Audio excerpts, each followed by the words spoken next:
Buenas tardes amigos de DB Noticias, los hago como todos los días desde la ciudad, pues ahora desde Grecia, Pascual Raúl Gil. Antes de comenzar, los queremos invitar como todos los días que nos escuchen en nuestro portal de noticias dbnoticias.com, un portal que tiene el propósito único de mantenernos bien informados, así como también nos escuchen en Parmenas Radio. Nuestra transmisión será compartida unos minutos más tarde. Y bueno, como todos los viernes tenemos a nuestro invitado de lujo, al doctor Werner Voigt, el cual, pues bueno, hoy nos trae un tema muy interesante. Sabemos que en los últimos días ha habido tensiones, pues no solamente políticas, estratégicas y también comerciales entre México y Estados Unidos. Bueno, ahora sabemos que Donald Trump ha enviado una carta a varios mandatarios y México no ha sido la excepción. Y bueno, el día de hoy tenemos al invitado de lujo, el doctor Werner Voigt, el cual, como todos vieron, nos trae un comentario sobre lo que está ocurriendo en el mundo, en nuestro país. Y bueno, es un doctor calificado por la Universidad de Cairo en Derecho Islámico, así como también abogado calificado en Estados Unidos, una experiencia académica en México y también en Alemania. Es uno de nuestros gran comentarista todos los viernes de hace muchos años sobre distintos temas, y el día de hoy les queremos traer un tema que se denomina, y de hecho vamos a hoy a hablar en inglés, es la entrevista en inglés, therefore we're going to switch into English, and the topic that Dr. Werner Voigt will explain and talk about today is titled, Last Saturday, Claudia Sheinbaum, President of Mexico, finally got her threatening letter from Donald Trump. What did it say? What reactions, if any, did it provoke? Dr. Werner Voigt, good afternoon. Very good afternoon. Well, Mexican officials have been negotiating for months in hopes of reaching a trade deal with Washington that would not devastate the export-driven economy of Mexico, but Donald Trump upended all of those talks on Saturday, this past Saturday, when he threatened to impose a 30% tariff on Mexican imports, potentially igniting a trade war with one of America's largest trading partners. In a letter to Mexico's president, Mr. Trump said that Mexico was not doing enough to curb the flow of fentanyl into the United States, and he cited that as the reason for these tariffs. Mr. Trump added that Mexican companies were welcome to manufacture their products in the United States to avoid the tariff. Well, what he's proposing is the deindustrialization of Mexico. These tariffs, then, are set to take effect on August the 1st and are similar to the levies that the United States is imposing on imports from Canada and the European Union, which Trump said separately on Saturday would also face 30% duties.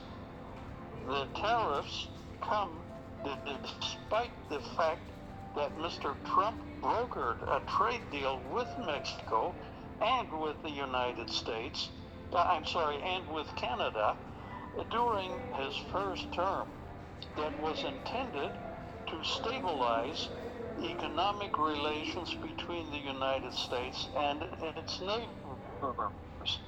That trade agreement is known as the USCA in Canada and the US, and as the TEMEC in Mexico. Mr. Trump, in his letter, also warned Mexico not to retaliate with higher tariffs of its own.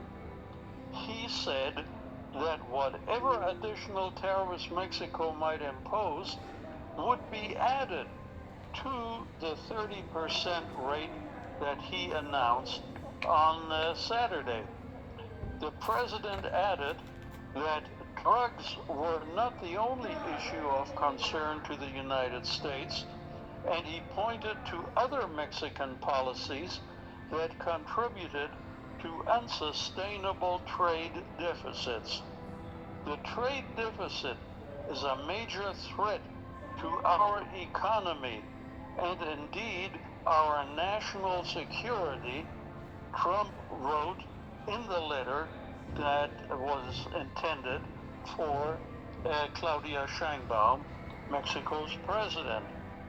Mr. Trump has been going back and forth on tariffs on Mexico for months now.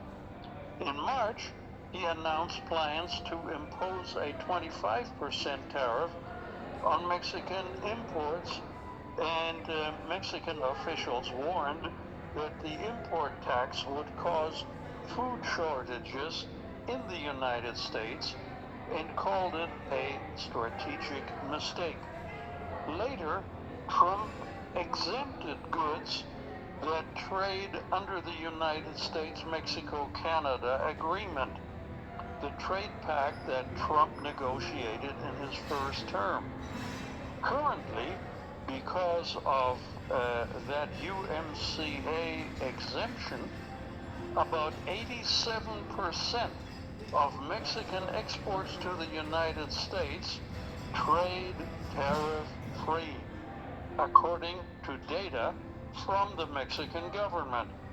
A White House official who wasn't authorized to speak publicly said on Saturday that Mr. Trump's new tariffs on Mexico would replace rather than add to the previous levies that the president imposed on Mexico, and that goods that trade under the United States-Mexico-Canada agreement will likely be exempt. So he wasn't quite sure about that either. The Mexican economy minister, Marcelo Ebrard, who is leading a Mexican delegation in Washington at this time to discuss issues on border security, migration, and trade, said U.S. officials have told their Mexican counterparts that as part of the profound change in the United States trade policy, the Trump administration was going to send letters to all world leaders announcing new tariffs. So then, what is the text of Trump's so-called letter? Well, first and foremost, we should point out that this is not a letter in the conventional sense. He didn't have the dignity to send a diplomatic communication. What he did was to put a missive on his own private internet platform that he calls Truth Social. And it was up to Mexico's president, Dr. Sheinbaum, to look up what he had posted on his internet platform. And what he had posted is truly insulting.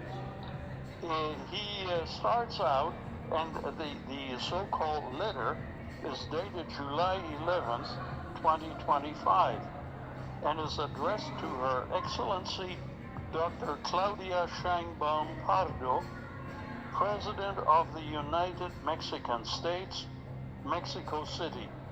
Dear Madam President, it is a great honor for me to send you this letter, in that it demonstrates the strength and the commitment of our trading relationship, and the fact that the United States of America has agreed to continue working with Mexico.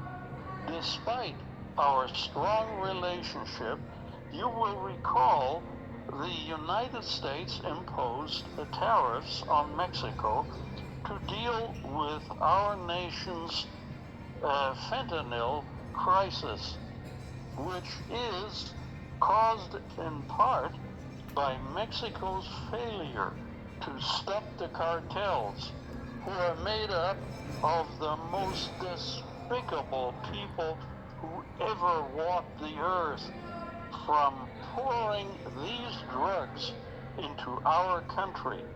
Mexico has been helping me secure the border, but what Mexico has done is not enough. Mexico still has not stopped the cartels who are trying to turn all of North America into a trafficking playground. Obviously, I cannot let this happen. Starting on August the 1st, 2025, we will charge Mexico a tariff of 30% on Mexican products sent into the United States, separate from all sectorial tariffs on goods transshipped to evade higher tariffs, and that will be subject to the new higher tariff. As you are aware, there will be no tariff if Mexico or companies within your country, if they decide to build or manufacture products within the United States, and in fact, we will do everything possible to get approvals quickly, professionally, and routinely. In other words, in a matter of weeks. If, for any reason, you decide to raise your tariffs, then whatever the number you choose to raise them by will be added onto the 30% that we will charge. Also, I must mention that the flow of fentanyl is hardly the only challenge we have with Mexico, which has many tariffs and non-tariff policies and trade barriers, which cause considerable trade deficits against the United States. The trade deficit is a major threat to our economy and indeed to our national security. If Mexico is successful in challenging the cartels and stopping the flow of fentanyl, we will consider an adjustment to this letter. These tariffs may be modified upward or downward depending on our relationship with your country. You will never be disappointed with the United States of America. Thank you for your attention to this matter. With best wishes, I am sincerely Donald J. Trump, President of the United States of America. Well, I don't think that Mexico has ever received a letter as insulting and as threatening from any head of state of any nation in the world. And now we are subjected to this ultimatum, and that's what it is. So, President Trump's proposal to raise tariffs on Mexico and Mexican exports to 30% revives the important questions about North America's economic integration and the tools the United States uses to advance its goals. While the motivations, combating fentanyl trafficking and addressing trade imbalances, reflect real concerns, this approach risks weakening regional prosperity and cooperation at a time when both are urgently needed. Fentanyl poses a devastating threat to U.S. communities. The Trump administration is, in my opinion, right to prioritize that. Well, the crisis has roots on both sides of the border. Effective solutions must address both supply and demand. Combining disruption of trafficking networks with expanded access to treatment and prevention inside the United States. Using trade as a leverage will undermine the trust required to address this transnational challenge. A more strategic path would be to reinforce joint trade and security ties to build trust and deliver shared results, in my opinion. If the 30% tariff follows the current 25% model, applying only to non-USMCA compliant goods, its scope may be limited, but even targeted measures raise costs and introduce uncertainty, particularly in deeply integrated supply chains, such as automotive manufacturing. If applied more broadly, the damage could be far greater. U.S. farmers might also be at risk. Mexico is a key market for exports from the United States, like corn, soybeans, and pork. Retaliation or diversification towards suppliers like Brazil or Argentina could lead to lasting losses for American producers if Mexico chooses to retaliate or diversify to other suppliers. Meanwhile, the push for 90 trade agreements in 90 days sends mixed signals when paired with new tariff threats. Investment depends on predictability, and this approach could erode business confidence in very, very harmful matters. The USMCA agreement provides mechanisms for consultation, cooperation, and enforceable dispute resolution. Using this framework for trade disagreements while pursuing separate channels to address the fentanyl problem would bolster regional stability and long-term investment.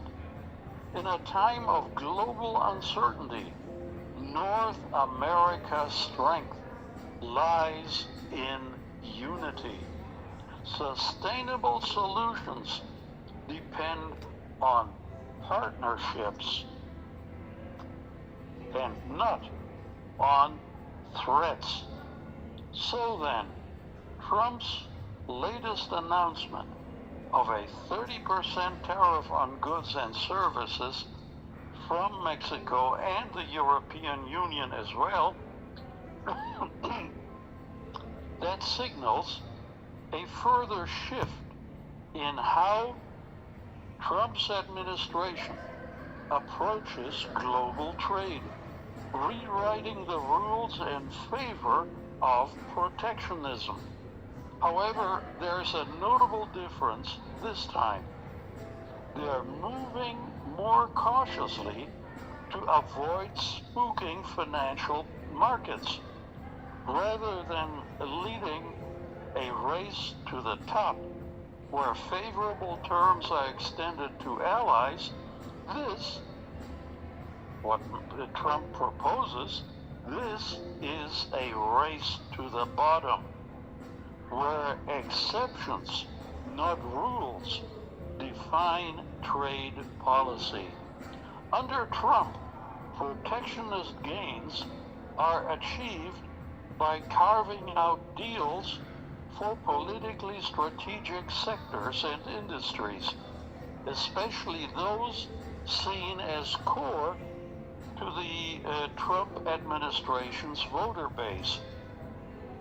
The previous administration's use of exceptions far exceeds the norm, and analyzing those legal and procedural loopholes is more revealing than simply comparing tariff rates by a country.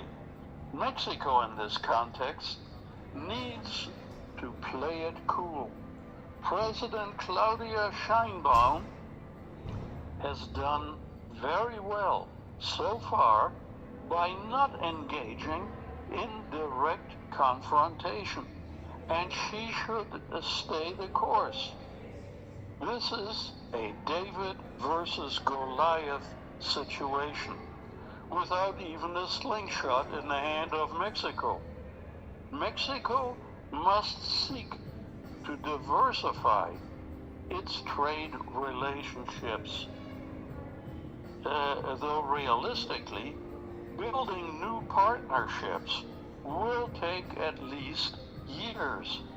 Meanwhile, Mexico continues to take hits, some self-inflicted, like the mismanagement of agricultural issues such as the screwworm outbreak, and despite having heavily cooperated with the United States in reducing migration flows, a political priority for Donald Trump, Mexico sees little recognition from Trump.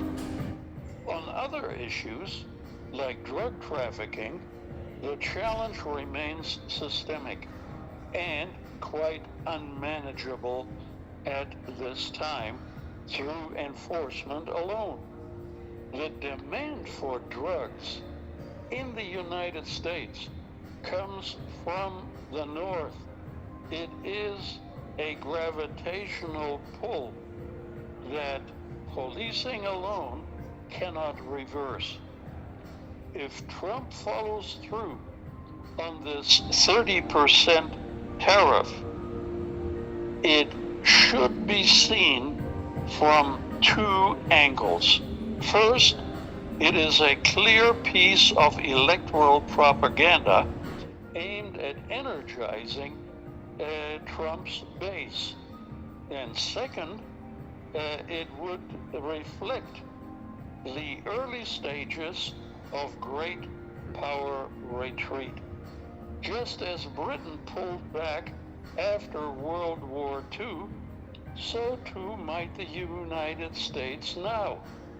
Its role as global enforcer, exemplified by naval dominance in places like the Mediterranean. Now, this is yielding diminishing returns. Increasingly, the benefits of globalization accrue not to Washington, but to China.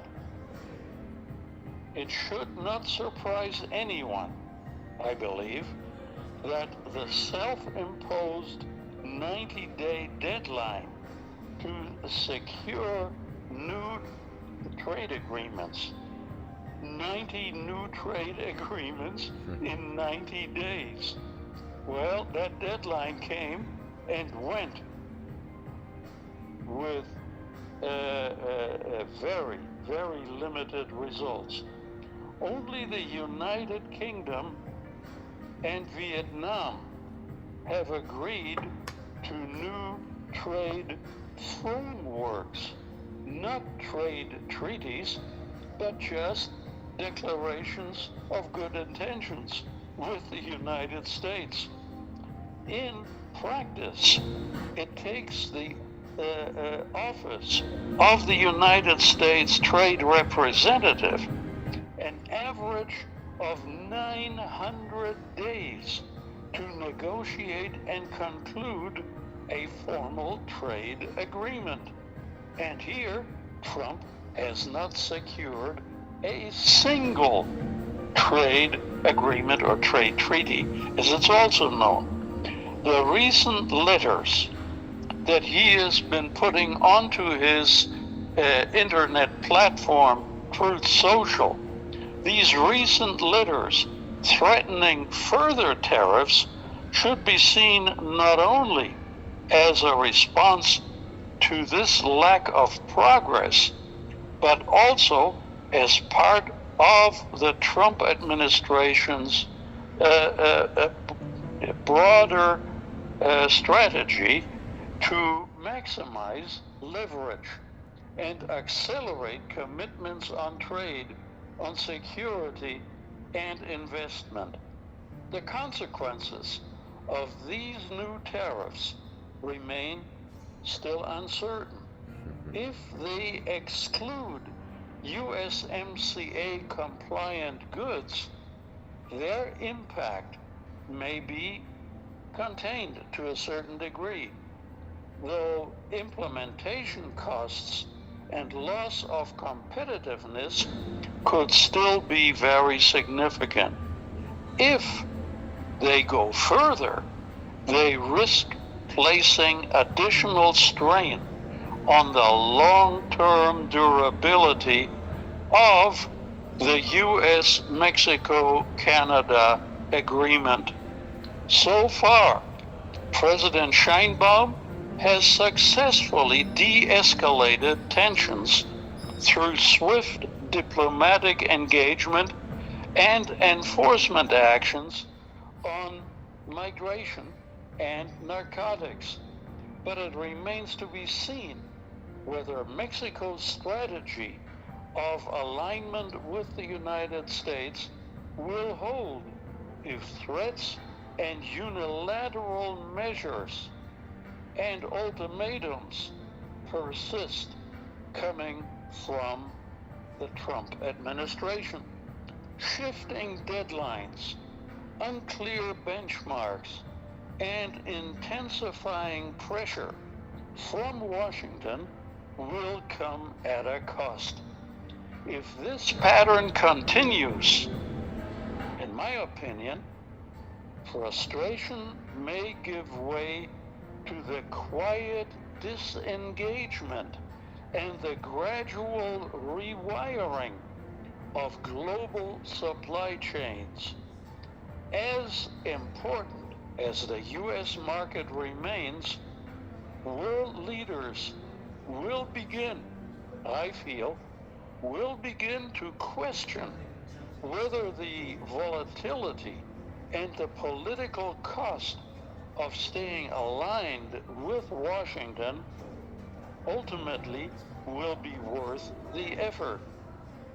That recalibration could carry long-term consequences.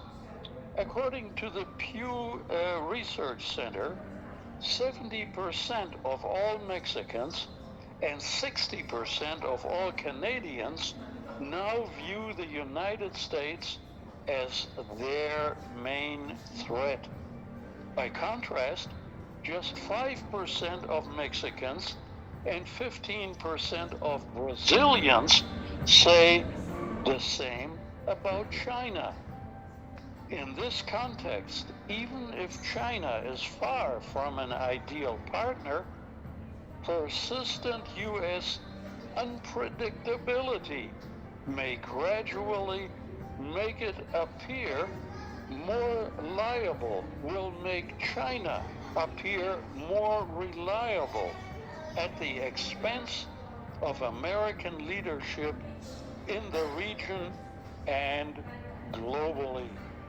Now, and this is certainly of concern to all of us, President Claudia Sheinbaum on Wednesday of this week said she and Canadian Prime Minister Mark Carney have agreed to strengthen trade collaboration in response to U.S. President Donald Trump.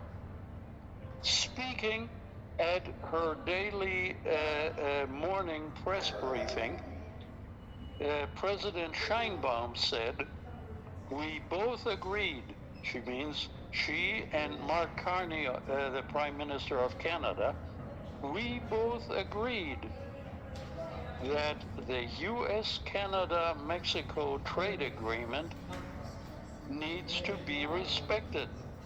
And we shared our experiences about the letter that was directed at us by President Trump."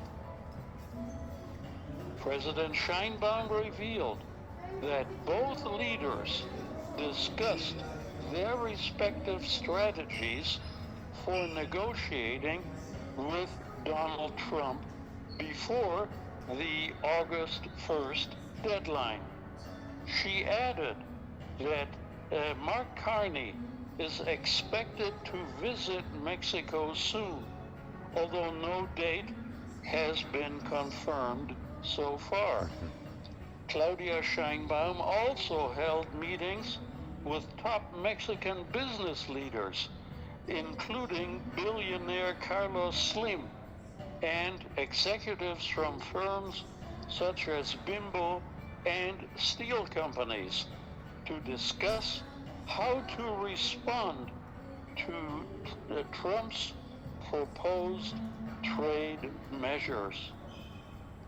And the response by both Mexico and Canada will be aggressive and show Trump that he is definitely not the center of the universe. Despite last week thinking about this theory from the taco theory, if I do remember the correct terminology, this time I think the situation has changed, not only for what we just stated, not only to Mexico, but other countries that Donald Trump... Hello? Sorry, I think I was on mute. I'm so sorry for that. So I think what we were saying that despite last week we were considering that based on the theory of the taco, that Donald Trump, he likes to say many things. We still can have that benefit, give that benefit of the doubt, that Donald Trump probably he will not go ahead with these tariffs, not only to Mexico but to other countries. There's still a probability that that will happen. Let's also consider in this particular situation that Donald Trump has more frustration, not only to what is happening to Mexico, to different issues that he's facing in his administration, but the final accumulation of what has happened with Vladimir Putin, where apparently there was some discussion with Vladimir Zelensky and even with Vladimir Putin that basically if Putin will not reach a peace agreement with Ukraine, Donald Trump was considering to bomb Russia, in specific Moscow, and as a response, basically a few days after, Russia just provided a massive attack to Ukraine, kind of in an implicit response, saying that they are really don't care about what Donald Trump will say.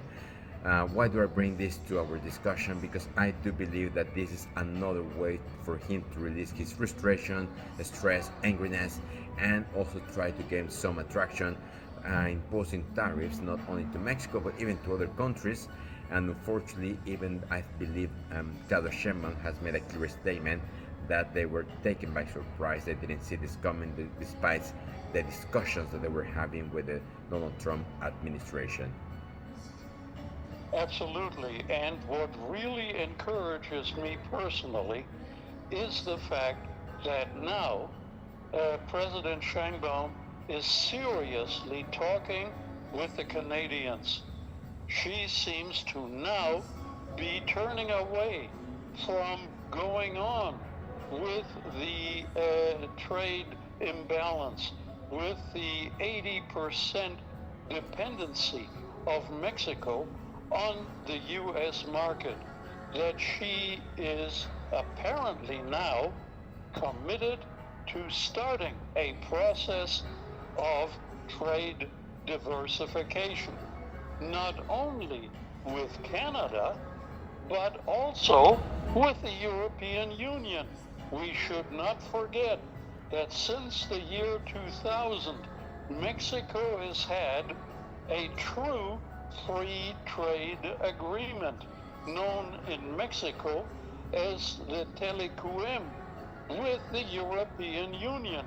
And Mexico, up to this point, has taken very little advantage of the enormous benefits offered by that free trade agreement with the European Union. So we should definitely demonstrate to Donald Trump that the world will go on without him, and without his threats, and without his ultimatums, that there are other opportunities awaiting for Mexico in the rest of the world. That is a great goal, and just to consider the possibility for Mexico de-risking their trade with Canada and the European Union, it would be great. I think one of the best or biggest points in any situation of this kind, when humans, governments, and even private entities, they face a very difficult situation, is about leadership. And by leadership, they really need to dictate what is the best course of action to diminish the risk, and also to identify that in this particular situation, the Donald Trump administration is purely temporary, and in a couple of years there will be another government that very likely will take another direction, another approach with the trade with Mexico. So time will dictate if Claudia Sheinbaum will be smart enough and strategically enough to go ahead and try to diversify our market and trade dependency with the US, with Canada, and mainly and hopefully with the European Union. Now the time is giving her the opportunity to shine, look for new trade partners that which are also looking for other partners as they are facing the same issue with Donald Trump. So fingers crossed everything will go as we expect, because not this administration but previous administrations, many of us, we've been hoping that Mexico will start looking for other commercial partners and try to reduce that dependency that we have in the United States, or with the United States. Absolutely, I agree 100%. Well, Dr. Werner Voigt, we would like to thank you so much for your comment and taking this phone call today. As usual, I think it's a big pleasure for us and for our followers to have your comment on a weekly basis, and we really hope to come with you your comment next week. Well, yes, that'll be a privilege and a pleasure. Thank you very much. We'd like to wish you a great weekend and speak to you next week. Very well. Until next weekend. Till next weekend. Pues amigos, como escucharon, la verdad es que es un tema muy interesante lo que está ocurriendo con Donald Trump. Prácticamente esta situación que se ha complicado por las tarifas, y como dice el doctor Werner Voigt, esa era la mejor oportunidad para tratar de diversificar nuestro comercio con Canadá y con la Unión Europea, que tenemos un tratado de comercio. La realidad es que Donald Trump, por lo que decíamos la semana pasada, esta teoría del taco, que pues prácticamente habla mucho, pero ahora no hace nada, pero hay que considerar que ahora tiene una situación muy distinta de una semana a otra. Los problemas con Rusia, los problemas a nivel internacional, su gobierno, las presiones, y estás tratando de sacar su enojo, su frustración y todo lo que se pudiera para ganar a través de las tarifas. De esta forma llegamos al final de esta breve cápsula, amigos. Como siempre les queremos agradecer. Antes de despedirnos, nos invitamos como todos los días a que le den like, compartan, dejen sus comentarios. Nos escuchamos a partir del próximo lunes con noticias frescas antes que los demás. Hasta la próxima.